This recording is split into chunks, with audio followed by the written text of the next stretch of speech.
Welcome back children to my channel. This is your ma'am Nidhi and today we are going to start with yet another interesting story. Class 8 English, The Open Window. Well, this is a very interesting story. You will just love it after the story ends. This story, it is written by Hector Hugh Munro and he is popularly known as Saki. He was a British writer and he has got a mastery in writing short stories which are full of wittiness, which are mischievous, which are very have characters which are very clever. Means उन्हें बहुत पसंद था ऐसी stories लिखना जिसके अंदर जो characters हैं वो बहुत मिस्चीवियस है, शैतान है और बहुत क्लेवर है. तो जो हमारी ये स्टोरी है द ओपन विंडो, ये भी कुछ एक ऐसी ही स्टोरी है एक लड़की के बारे में, किस तरह से वो बहुत क्लेवरनेस से स्टोरी कुक्स करती है. So let us now start with the story. And before we start, there are few words which you should know. The setting of a story refers to the time and the place in which the story takes place. Means setting. Means एक story कहाँ पर हो रही है, किस time पर हो रही है. These are very important things क्योंकि इससे हमारी story का background create होता है. इससे हमें story को समझने में आसानी होती है. तो चलो let us start with our story. My aunt will be down in a few minutes, Mr. Nuttall said a very confident young lady of 15. In the meantime, you must try and put up with me. As Frampton Nuttall followed the young lady into the quaint drawing room, he tried to say the correct something which should flatter the niece without disparaging the aunt who was yet to come. Privately, he doubted more than ever whether these visits to total strangers would do much to help the nerve cure which he was supposed to be undergoing. Okay, so as you can see, आप देख सकते हैं there are two characters. One is a girl. She is a girl, 15 years old girl, young girl, and this is the character of our story, Frampton Nuttall. Okay, तो ये हमारी story कहाँ पर setup हो रही है आप देख सकते हैं. एक ड्राइंग रूम दिखाया है.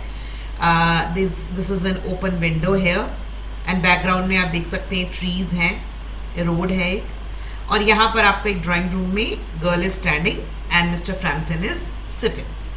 तो what does the girl says कि मेरी जो आंटी है वो अभी थोड़ी देर में नीचे आ जाएंगी और तब तक आप बैठे रहिए यहाँ पर और just try to put up with me. Try to put up with me means कि मैं जैसी हूँ, मैं जैसे बात कर रही हूँ आपसे, मैं जैसी हूँ प्लीज़ मुझे टॉलरेट कर लीजिए, मैं ही हूँ, अब आप मेरे साथ ही बात कीजिए जब तक मेरी आंटी नीचे आती है. तो जो ये फ्रैम्पटन नटल होते हैं ये इस गर्ल के पीछे पीछे इस ड्राइंग रूम में आते हैं और चुपचाप होकर बैठ जाते हैं और वो ये सोचते हैं कि मैं कुछ ऐसी बात करूँ. फ्लैटर मीन्स कि किसी की जब हम तारीफ़ करते हैं जिससे कि वो अच्छा फील करे, तो वो ऐसा सोचते हैं कि मैं कुछ ऐसी तारीफ़ करता हूँ इस नीस की, इस लड़की की, सो दैट जब आंटी आए तो इसको भी ऐसा फील हो कि तब तक जब तक आंटी आ रही है कि मैं इसको स्पेशल फील करा रहा हूँ. बिकॉज जो ये फ्रैम्पटन हैं ये एक जिस घर में ये आए हैं टोटल स्ट्रेंजर है वो उनके लिए.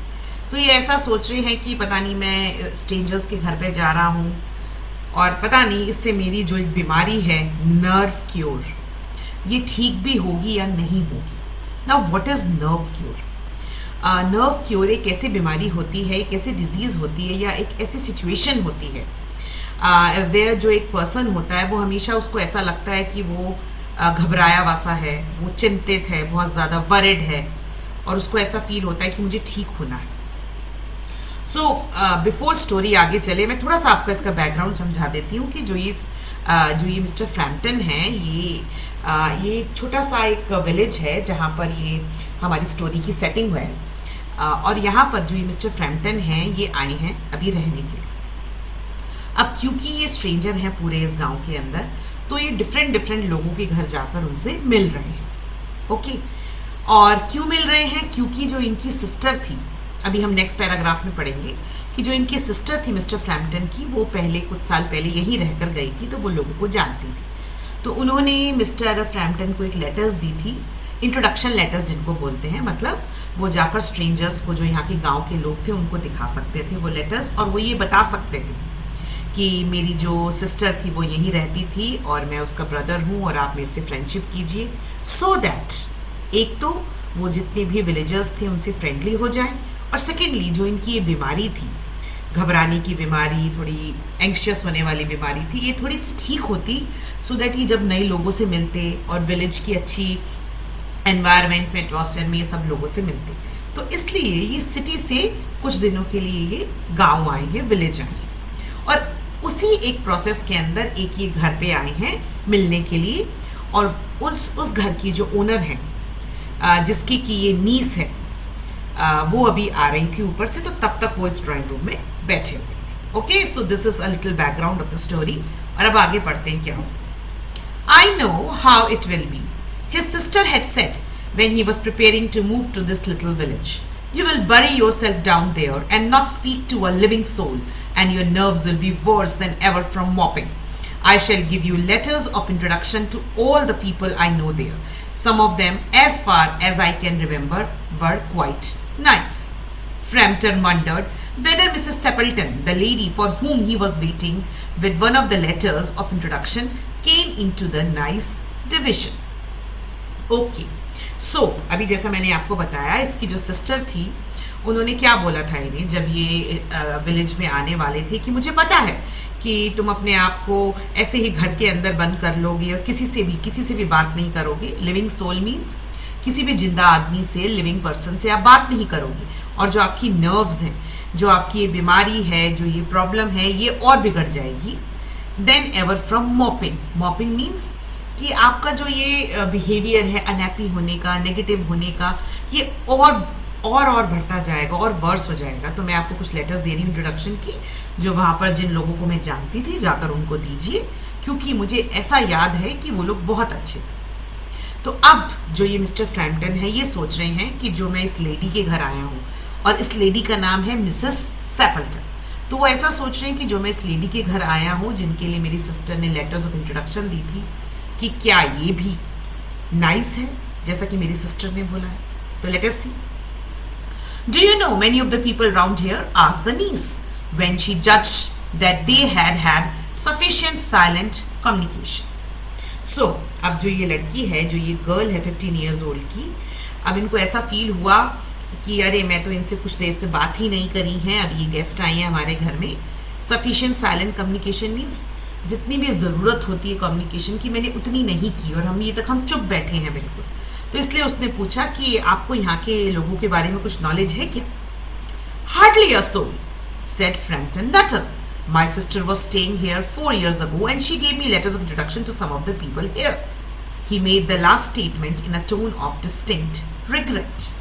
तो उसने बोला हार्डली अ सोल, शायद ही किसी को मैं जानता हूँ, किसी को भी नहीं रादर मैं जानता।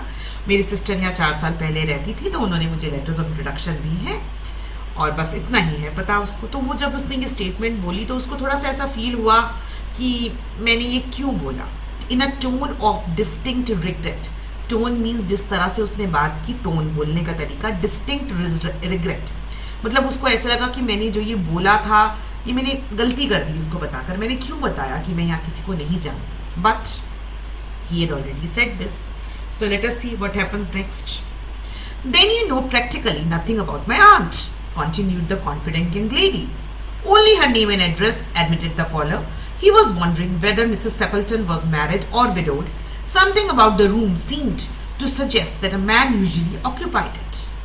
Okay, तो फिर उसने क्या बोला, जो वो लेडी है, young lady. Now can you see, जो राइटर है वो बार बार इस गर्ल के लिए बहुत अच्छे से पॉजिटिव से एडजेक्टिव्स यूज कर रहे हैं, डिस्क्राइबिंग वर्ड यूज कर रहे हैं। Confident, she is a confident young girl, बहुत कॉन्फिडेंटली वो बोल रही है कि अच्छा फिर तो आपको ऑलमोस्ट मेरी आंटी के बारे में कुछ पता ही नहीं होगा। तो जो कॉलर यानी कि जो मिस्टर फ्रैम्पटन है वो कहते हैं हाँ मुझे तो सिर्फ उनका नेम पता है, एड्रेस पता है। फिर वो सोचने लगे, ही वॉज वॉन्डरिंग मीन्स वो सोचने लगे कि ये मिसेस सैपल्टन मैरिड लेडी हैं कि विडो लेडीड है, मीन्स क्या इनके हस्बैंड अभी नहीं है, एक्सपायर हो चुके हैं, या वो मैरिड है। क्योंकि उन्हें कुछ ऐसा लग रहा था कि जो ये रूम है, इसकी जो डेकोरेशन है, कुछ सराउंडिंग्स हैं, कुछ फर्नीचर अरेंजमेंट्स हैं, तो ये कुछ ऐसा फील हो रहा था कि यहाँ पर एक मैन रहता है। So now what does she say? Her great tragedy happened just 3 years ago, said the child. That would be after your sister's time. Her tragedy? Asked Frampton. Somehow, in this restful country, spot tragedies seemed out of place. You may wonder why we keep that window wide open on an October afternoon, said the niece, indicating a large French window that opened onto a lawn. It is quite warm for the time of the year, said Frampton, but has that window got anything to do with the tragedy? Okay, तो अब वो क्या बोलती है जब mister Frampton ने बोला कि मैं तो सिर्फ नेम और एड्रेस जानता हूँ, तो अब वो बच्ची क्या बोलती है. Now you can see 15-year-old girl के लिए पहले उन्होंने यंग लेडी बोला, अब वो बोल रहे हैं चाइल्ड, बच्ची, बिकॉज है तो वो एक छोटी बच्ची ही. तो उन्होंने क्या बोला, उस गर्ल ने क्या बोला कि अरे फिर तो उनके साथ जो ट्रेजिडी हुई थी, एक बहुत बुरा इंसिडेंट हुआ था उनके साथ, 3 साल पहले हुआ था.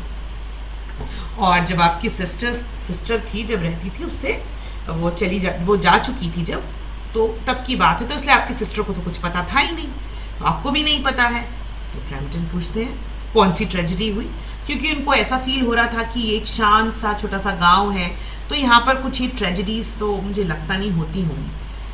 तो तब वो गर्ल क्या बोलती है, आप सोच रहे होंगे कि जो ये विंडो है, ये हमने इतनी बड़ी सी एक विंडो है, ये हमने खुली क्यों छोड़ी हुई है, और वो भी अक्टूबर आफ्टरनून में. और फिर वो इशारा करती हैं, और आप ही मैंने आपको बताया था कि ये देखिए विंडो है ना, खूब बड़ी सी विंडो, यू कैन सी. तो इसी विंडो की तरफ इशारा करके वो बोलती है कि देखो, आपको थोड़ा अजीब नहीं लग रहा कि हमने आफ्टरनून के समय ये विंडो को इतना खोला हुआ है, जो कि लॉन में खुलती है. तो फ्रैम्पटन ने बोला हाँ, इस समय थोड़ी सी वार्म का टाइम है, लेकिन ये विंडो का कुछ ट्रेजेडी से कनेक्शन है क्या. वो थोड़े से कंफ्यूज हुए कि अरे विंडो का ट्रेजेडी से क्या कनेक्शन है. Out through that window 3 years ago, my aunt's husband and her 2 young brothers went off for their day's shooting. They never came back. In crossing the moor to their favorite snipe shooting ground, all 3 drowned in a dangerous piece of bog. It had been that dreadful wet summer, you know, and places that were safe in other years gave way suddenly without warning. Their bodies were never recovered. That was the dreadful part of it. Here the child's voice lost its confident note. Poor aunt always thinks that they will come back someday and walk in at that window just as they used to do. That is why the window is kept open every evening till it is quite dark.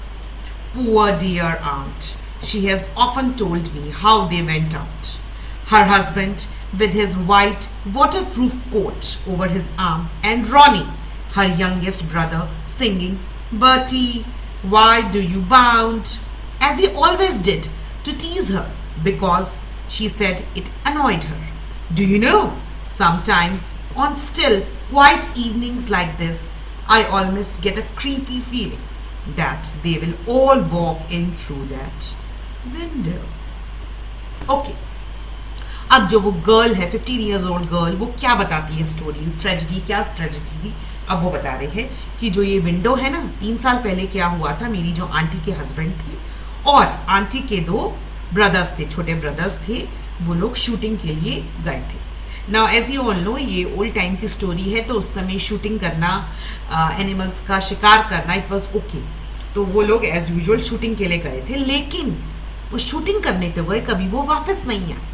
क्यों नहीं वापस आए? क्योंकि वो जब वो मूर means एक open area, एक बड़ी सी फील्ड, एक ओपन एरिया को जब वो ट्रैवल कर रहे थे, उस एरिया पे पास कर रहे थे और अपने शूटिंग ग्राउंड की तरफ जाने थे. स्नाइप मीन्स एक बर्ड का नेम होता है, जब वो उस बर्ड का शिकार करने के लिए नदी के किनारे और ये इस बड़े से मूर से, ओपन एरिया से पास कर रहे थे, तो तीनों के तीनों क्या हुआ, एक पीस ऑफ बॉग मीन्स जैसे एक दलदल वाला एरिया होता है, ये सॉफ्ट वेट ग्राउंड होता है कि आप चलते चलते अचानक से उसके अंदर आप गिर जाते हैं और फिर आपका पता नहीं चलता कुछ भी, क्योंकि नीचे आप सिंक कर जाते हैं. तो वैसे ही उनके साथ हुआ कि जब वो लोग मूर से पास कर रहे थे, तो तीनों एक बॉग के अंदर ड्राउन हो गए और वो मर गए, और उनकी जो बॉडी थी वो अब तक भी नहीं मिली.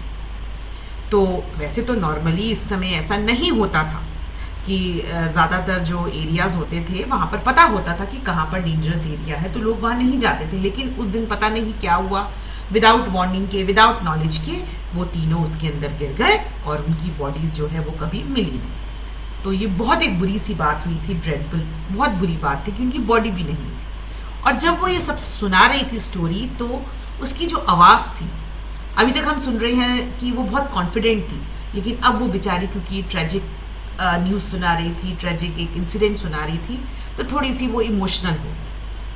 फिर वो क्या बताती कि जो आंटी है, वो मेरी आंटी ऐसा सोचती है कि एक दिन ना वो वापस आएंगे तीनों, और वो इसी विंडो से वापस अंदर आएंगे जैसे कि वो हमेशा करते थे। यहीं से गए थे और यहीं से वो वापस आ जाएंगे। तो इसलिए मेरी आंटी ने जो ये विंडो है, ये इवनिंग देर रात तक ये खुली रहती है जब तक कि अंधेरा ना हो जाए, क्योंकि जो मेरी आंटी है वो ऐसा सोचती है कि एक दिन वो वापस आएंगे। और उन्हें सब कुछ याद है कि वो कैसे गए थे। जैसे कि जो उनके हस्बैंड थे, उन्होंने एक वाइट वाटर प्रूफ कोट पहना हुआ था जो हाथ पे रखा हुआ था। उन्होंने, उसका जो छोटा भाई था रॉनी, वो उन्हें कुछ टीज करता था, कुछ चिढ़ाने के लिए कुछ बोलता था, Bertie why do you bound. और इस तरह से उनको ये सब याद है कि कैसे वो गए थे, और वो ये सोचती हैं कि एक दिन वो वापस आएंगे। तो इसलिए कभी कभी आपको ऐसा पता है कि कभी कभी मुझे ऐसा फील होता है, मुझे क्रीपी फीलिंग होती है। क्रीपी मतलब एक ऐसी एक मीन्स एक व्हाट यू कॉल ना, सस्पेशन सी होती है। मुझे एक ऐसा फील होता है, एक अजीब सी फीलिंग होती है, स्ट्रेन सी फीलिंग होती है कि एक दिन ना वो लोग इस विंडो से अंदर आ जाए। सो कैन यू अंडरस्टैंड, एक थोड़ी सी स्पूकीनेस आ गई है स्टोरी के अंदर। Okay, so now she stopped talking with a little shiver. It was a relief to Frampton when the aunt entered the room with a series of apologies for being late. अब वो जब बोल रही थी लड़की, तो वो एकदम से चुप हो गई। और कैसे चुप हुई? With a little shiver. शिवर मतलब वो, क्योंकि वो डर रही थी। डर इन द सेंस कि वो ये बता रही थी ना कि कभी कभी मुझे ऐसी फीलिंग होती है कि एक दिन वो तीनों वापस आ जाएंगे, तो थोड़ा बहुत डर सी रही थी, थोड़ा कांप रही थी। तो लेकिन रिलीफ मिली फ्रैम्पटन को। फ्रैम्पटन भी क्योंकि डर रहा था, तो उसको बड़ा अच्छा सा फील हुआ जब आंटी अंदर आ गई, यानी कि मिसेस सेपल्टन अंदर आ गई, और वो सॉरी बोलने लगी कि मैं थोड़ी लेट हो गई थी। I hope Vera has been amusing you, she said. She has been very interesting, said Frampton. I hope you don't mind the open window, said Mrs Sappleton briskly. My husband and the brothers will be home directly from shooting, and they always come in this way. They have been out for snipe in the marshes today, so they'll make a fine mess over my poor carpets. तो अब वो क्या बोलती है, नीचे आकर पहले तो वो सॉरी बोलती है कि मैं लेट हो गई। फिर उन्होंने बोला कि आई होप, अब हमें पता लगता है कि इस गर्ल का नाम वेरा है। तो वो बोलती कि मैं आशा करती हूँ कि वेरा ने आपका अच्छे से टाइम पास करा होगा, अम्यूज़ किया होगा, आप अच्छी बातें बताई होंगी। तो फ्रैम्पटन क्या कहते हैं, हाँ हाँ बहुत इंटरेस्टिंग थी, बहुत इंटरेस्टिंग थी। फिर मिसेस सेपल्टन क्या बोलती हैं जल्दी से कि आई होप ये विंडो खुली हुई है, आपको बुरा नहीं लग रहा होगा, क्योंकि जो मेरे ब्रदर, दोनों ब्रदर्स और मेरे जो हस्बैंड हैं वो शूटिंग करने गए हुए हैं स्नाइप्स की, तो वो भी वो आने वाले होंगे और वो मार्शेस की तरफ गए हैं। मार्शेस जैसे मैंने बताया था, एक एरिया होता है कि रिवर या लेक के पास का एरिया होता है, सी के पास का एरिया हो जो बहुत गीला होता है। तो वो मार्शेस में गए हुए हैं। तो अभी वो जब आएंगे ना अंदर, यहीं खिड़की से आएंगे, विंडो से आएंगे, तो देखना वो मेरा कारपेट को पूरा गंदा कर देंगे, क्योंकि उनके पैर और शूज ये सब गंदे होंगे। She rattled on cheerfully about the shooting and the scarcity of the birds. To Frampton, it was all purely horrible. He made a desperate but not very successful effort to turn the talk to a less miserable topic. But he saw that Mrs. Seppleton was giving him only a part of her attention.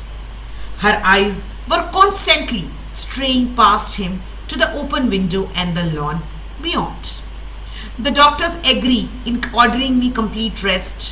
They have asked me to avoid any excitement or too much physical exercise, he said. No, said Mrs. Seppleton, in a voice which only replaced a yawn at the last moment.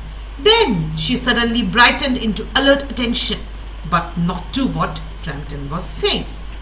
Okay, तो अब क्या हुआ? अब वो क्या कर रही थी, वो बार बार क्या बताई जा रही थी, बर्ड्स के बारे में बता रही थी, मूर के बारे में बता रही थी, मार्शी एरियाज के बारे में बता रही थी कि बर्ड्स आजकल नहीं मिलती हैं, स्केर्सिटी मतलब बर्ड्स की बहुत कमी है, शिकार के लिए बर्ड्स नहीं मिलती। अब जो फ्रैम्पटन था वो ऑलरेडी थोड़ा डरा हुआ था, थोड़ा वो शिवर कर रहा था कि अरे वो अभी वेरा ने मुझे स्टोरी सुनाई है कि पता नहीं वो डेड हो गए थे, वो शायद किसी दिन वापस आ जाएं, तो उसको ऐसा फील हुआ कि अरे तो घोस्ट हो जाएंगे, फिर जब वो मर चुके हैं तो फिर तो घोस्ट ही आएंगे, अब तो भूत ही आएंगे अब तो यहाँ पर। तो वो बड़ा हॉरिबल फील कर रहा था। और जो मिसेस सेपल्टन है वो बार बार उसी टॉपिक पर बात करे जा रही थी।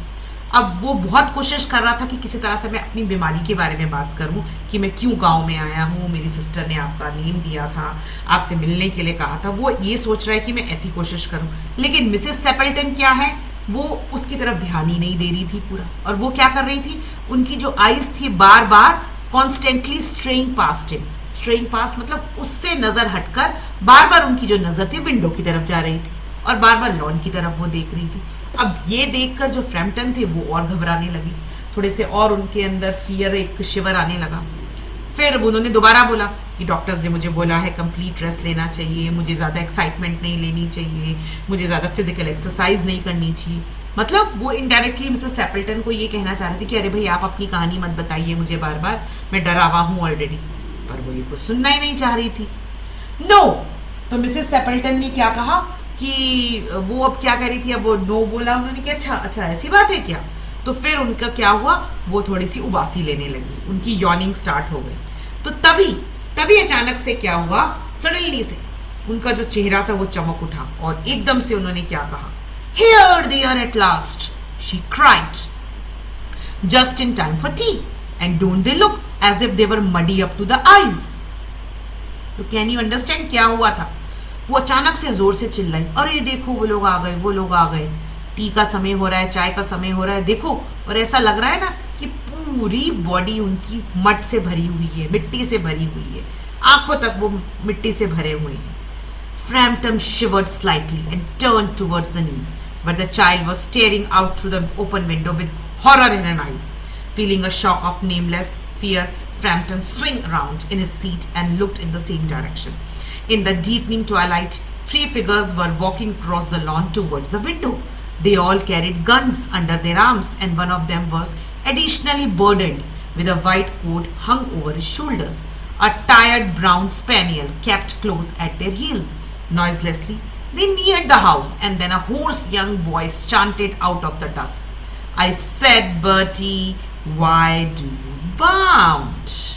So can you understand क्या हो रहा था? जैसे ही मिसेस सेपल्टन ने बोला कि देखो वो लोग आ गए, तो जो फ्रैम्पटन है वो एकदम शिवर करके, डर करके, कांपते हुए उसने नीस की तरफ यानी कि वेरा की तरफ देखा। और जो वेरा थी वो भी ओपन विंडो की तरफ ऐसे डर के मारे देख रही थी, हॉरर से। और उसके अंदर भी, उसकी आंखों में भी एक शॉक था बिल्कुल ही। और जो फ्रैम्पटन था वो भी अपनी सीट से मुड़े और देखने लगी। और क्या देखा उन्होंने कि डीपनिंग ट्वाइलाइट मतलब जो शाम हो रही थी, धीरे धीरे अंधेरा हो रहा था, 3 लोग उसको दिखाई दे रहे थे आते हुए लॉन से विंडो की तरफ। और तीनों के हाथ में गन्स थी और एक पर्सन के ऊपर व्हाइट कोट रखा हुआ था, जैसे कि स्टार्टिंग में बताया था कि उनके हस्बैंड के पास व्हाइट कोट था। और एक डॉग था, एक बहुत थका हुआ डॉग स्पैनियल, वो उनके पास साथ साथ चल रहा था। और तब एक आवाज उन्हें और सुनाई दी कि I said Bertie why do you bound. तो ये बताया था ना वेरा ने कि उनका ब्रदर एक ऐसे बोलता था मिसेस सेपल्टन को चिढ़ाने के लिए, तो ये आवाज सुनाई दी। Now can you understand, now can you see the picture, Mrs Sappleton, Vera, Mr Frampton और ये तीनों, ये हैं उनके हस्बैंड और ये दोनों उनके यंगर ब्रदर्स, ये तीनों आ रहे हैं यहाँ से।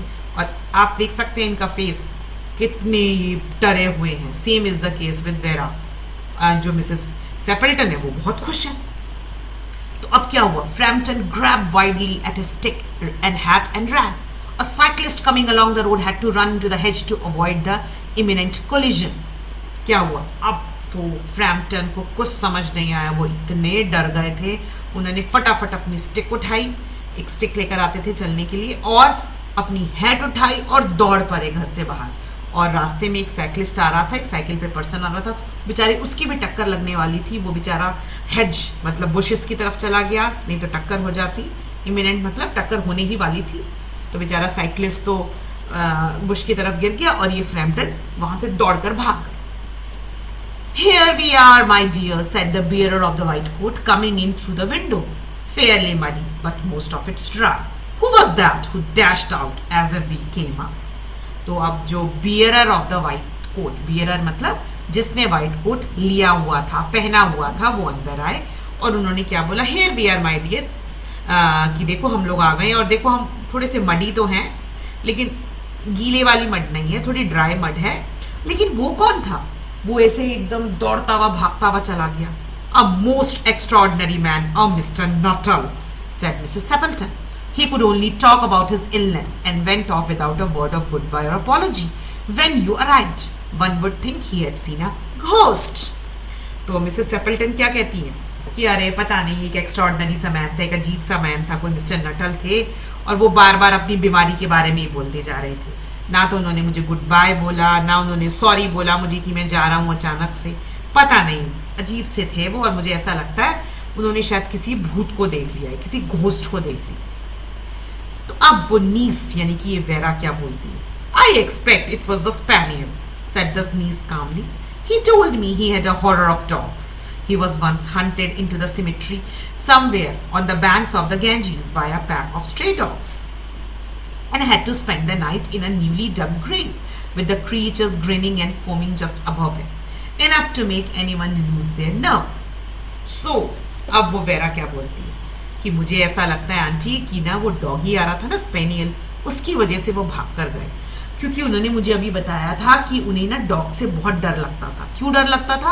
क्योंकि एक बार क्या हुआ था, जो रिवर गंगा थी उसके तट पर ना एक सिमेट्री थी, सिमेट्री मीन्स जहाँ पर ग्रेव्स होती हैं। तो एक बार क्या हुआ था, एक डॉग उनको पीछा करते हुए इतना दौड़ा दिया था, बहुत सारे डॉग्स थे, ये पैक ऑफ स्ट्रे डॉग्स, एक पूरा ग्रुप था डॉग्स का, और उन्होंने क्या किया था, इनको इतना दौड़ाया कि उन्हें एक ग्रेव के अंदर पूरी रात गुजारनी पड़ी और ग्रेव के ऊपर ही जो डॉग्स थे वो खड़े हुए थे, हाँ, इंतज़ार कर रहे थे कि कब ये आएंगे मिस्टर फ्रैम्पटन और वो कब उसका शिकार करेंगे। तो वो बेचारे इतने डरे हुए हैं डॉगीज से, तो शायद वो डॉग को देखकर ना एकदम भाग गए, जिससे कि उनको इतना डर लगा, उन्हें लगा कि मेरी नर्व्स लूज हो जाएगी, मैं बिल्कुल ही परेशान हो गए थे। Fantastic stories at short notice was a speciality. So do you understand, जो ये वेरा थी शॉर्ट नोटिस पे मतलब इमीडिएटली, एकदम ही वो कहानियां सुनाती थी, वो कुक करती थी, वो उसमें एक्सपर्ट थी। मीन्स आई होप अभी आपको समझ में आ रहा होगा कि स्टोरी क्या है। जो ये सारी स्टोरी की उनकी डेथ हो गई थी, उनकी बॉडीज नहीं मिली, ये सिर्फ वेरा ने एक अपने मन से, इमेजिनेशन से स्टोरी बनाई थी टाइम पास करने के लिए। एक्चुअली में ये तीनों जिंदा हैं, ये कभी मरे ही नहीं थे। तो इसीलिए तो मिसेस सेपल्टन खुश थी कि वो तीनों आ गए, और इसको ऐसा लगा कि वो तो एक्चुअली में मरे हुए थे और वो भूत बन के आए। लेकिन अब मिसेस सेपल्टन को अजीब लग रहा था कि पता नहीं ये क्यों भाग कर चले गए। तो तभी इंस्टेंटली वेरा ने एक और स्टोरी कुक कर दी कि अरे मिस्टर जो फ्रैम्पटन है उन्हें तो डॉग से डर लगता है, जबकि कभी भी उन्होंने ऐसा कुछ नहीं बताया। So this is the story. It has got a very mischievous ending, a very surprise ending to tell you that how this girl, इस लड़की को कैसे कहानियां बनाने का शौक। So I hope you have understood. So you should always try to subscribe to my channel, share it and give you nice views. So let us now start with the question answers. So now this exercise, इसमें आपको क्या करना है, इसमें आपको कुछ एक sentences हैं जो जम्बल्ड हैं, और आपको इन सेंटेंसेस को ऑर्डर में इस तरह से लगाना है जैसे कि वो स्टोरी में नहीं हो रही, बट एक्चुअली जैसा वो होना चाहिए थे। जैसे कि फर्स्ट क्या है, मिसेस सेपल्टन और उसके जो ब्रदर्स थे वो सुबह शिकार के लिए गए। एक्चुअली में तो वो शिकार के लिए सुबह गए थे ना, फिर फ्रैम्पटन आए उनके घर में, and then what happened, Vera ने फ्रैम्पटन को आंट्स की ट्रेजेडी के बारे में बताया। देन जो मिसेस सेपल्टन है वो आई, उन्होंने बोला कि विंडो मैंने खोली हुई है क्योंकि उनके ब्रदर और हस्बैंड नीचे वहीं से आएंगे। देन फ्रैम्पटन मिसेस सेपल्टन के घर जाते हैं लेटर ऑफ इंट्रोडक्शन लेकर। देन जो मिसेस सेपल्टन है वो अपोलोजाइज करती हैं कि मैं देर से आई, और फिर उन्होंने बताया कि विंडो खुली हुई है और क्यों खुली हुई है। ओके, देन नेक्स्ट जो फ्रैम्पटन है उन्होंने क्या डिसाइड किया कि मैं कंट्री साइड जाकर रेस्ट करूँ। देन फ्रैम्पटन ने तीनों आदमियों को देखा, कोट के साथ वो आ रहे थे वापस. एंड देन क्या हुआ, उन्होंने देखा कि वेरा है वो भी बाहर की तरफ हॉरर में देख रही. And last, Frampton sister stayed in the countryside. तो कैन यू टेल मी, ये जो arrangement of the this events हैं, ये एक्चुअली हमने क्या करे हैं, events in the order in which they actually took place, not as they occur in the story. Story में जिस तरह से हैं हमने वैसे नहीं करा है, जैसे ये एक्चुअली हुए हैं हमने इनको वैसे अकर किया. Okay, then let us see the extract questions. Do you know many of the people round here? तो who said this to whom? So Vera had asked Mr. Frampton Nuttall this question. So Vera is saying to Mr. Frampton Nuttall. Then what did the listener reply? Listener means जो Mr. Frampton थे उन्होंने क्या answer दिया? He said that he hardly knows anyone here, and his sister, she used to stay there 4 years ago, and she had given him the letter of introduction to some of the people there. Then third question, why did the speaker of these words ask this question? Vera. Now Vera is the speaker. So why has she had asked? She had asked this question to find out how much Mr. Frampton knew about her aunt and the people in that place, because she had to start her story. Okay, and once she came to know that he doesn't know anywhere, so she started her imaginary story. Now next, who was that who dashed out as we came up? Who said these words to whom? So who said? Mrs. Sappleton. Mr. Sappleton said these words to Mrs. Sappleton. Okay, and where was the speaker of these words, and what was he doing? The speaker of the words is Mr. Sappleton, and the speaker of the words had just entered his own home through the big window, and he had come back after hunting. What did the listener say in the reply? Now listener here is Mrs. Sappleton. So what did she say? She said that Mr. Nuttall was the most extraordinary man who could talk only about his illness, and he had dashed off without a word of goodbye or apology, as if he had seen a ghost. Then the details are questions which are have the long answers. Why had Frampton's sister written letters of introduction for him? So because the Frampton, he had come to the village or the countryside to cure his nerves, so his sister, who used to live here 4 years ago, she gave him the letters of introduction so that Mr. Frampton's nerves, they could get better after he met with the people living in the village. What was the tragedy that Vera told Frampton about? So what was the tragedy? Vera told Frampton that about her aunt's tragedy, and what she told, that about 3 years ago Mrs. Sappleton's husband and the 2 brothers, they had gone for a day's hunting through the open window, and they never came back because they drowned in a dangerous piece of bog while they were crossing the moor to their favorite snipe shooting ground, and their bodies had never been recovered.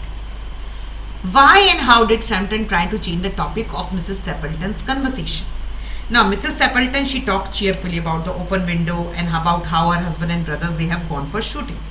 But this made Frampton very uneasy, because Vera had just told him about Mrs. Sappleton's husband and brother's death. So Vera said that Mrs. Sappleton is always expecting them to walk in.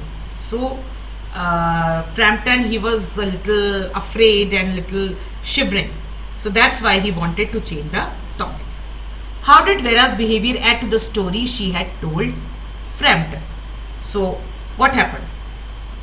How was the Vera's behavior? So Vera, she ended the story with a little shiver, and also she used the language and the facial expression which she used. They added to the horror of the story. In the starting, she started out very confidently, and as she ended, her behavior, her attitude, her tone, it added in making the story believed to be true. Now last question, why according to Vera did Frampton live in a hurry? So Vera said that the Frampton had a horror of dogs, because once he had been hunted into a cemetery somewhere in the banks of the Ganges by a pack of stray dogs, and he had to spend the night there. in a newly dug grave with the creatures grinning and foaming just above him. Okay, so I hope all the questions and the answers and exercises are clear to you, and if you like my story, please subscribe the channel, share it, like it, and give your wonderful comments. Thank you.